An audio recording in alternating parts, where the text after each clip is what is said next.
Hello বন্ধুরা, আজকে আমি তোমাদের সঙ্গে শেয়ার করব সরষে টমেটো দিয়ে বাটা মাছের ঝাল।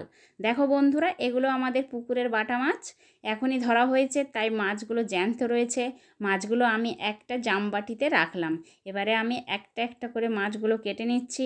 মাছগুলো কাটা হয়ে গেছে, এবারে ভালো করে ধুয়ে নিচ্ছি। মাছগুলো ধোয়া হয়ে গেছে, এবারে তাতে পরিমাণ মতন লবণ আর হলুদ গুঁড়ো দিয়ে ভালো করে মাখিয়ে নিলাম। কড়াইটা উনুনে চাপিয়ে তাতে সর্ষের তেল দিয়ে দিলাম।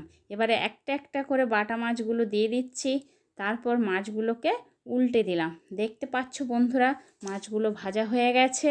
এখানে আমি ফোড়ন হিসেবে শুকনো লঙ্কা, টমেটো আর কালো সর্ষে বেটে রেখেছি। তবে তোমরা কাঁচা লঙ্কা দিতে পারো। যেহেতু আমার কাছে কাঁচা লঙ্কা আনা ছিল না, তাই শুকনো লঙ্কা ব্যবহার করেছি। আমি এবারে লঙ্কা দিয়ে দিলাম। তারপর টমেটোগুলো দিয়ে দিচ্ছি, তাতে স্বাদ মতন লবণ আর হলুদ গুঁড়ো দিয়ে দিলাম।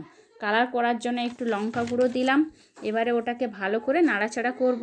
দেখতে পাচ্ছ বন্ধুরা, টমেটোগুলো কি সুন্দর গলে গেছে।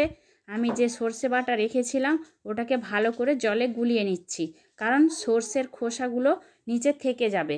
এবারে সর্ষে বাটার জল দিয়ে দিচ্ছি, একটু ফুটে গেছে। এবারে তাতে ভাজা করে রাখা বাটা মাছগুলো একটা একটা করে দিয়ে দিচ্ছি। মাছগুলো দিয়ে একটু ফুটিয়ে নিলাম। দেখতে পাচ্ছ বন্ধুরা, আমার সর্ষে আর টমেটো দিয়ে বাটা মাছের ঝাল তৈরি হয়ে গেল। কি সুন্দর দেখতে লাগছে। এবারে ওটাকে রেখে দিলাম। রেসিপিটা কেমন লাগলো বন্ধুরা? যদি ভালো লাগে শেয়ার করো।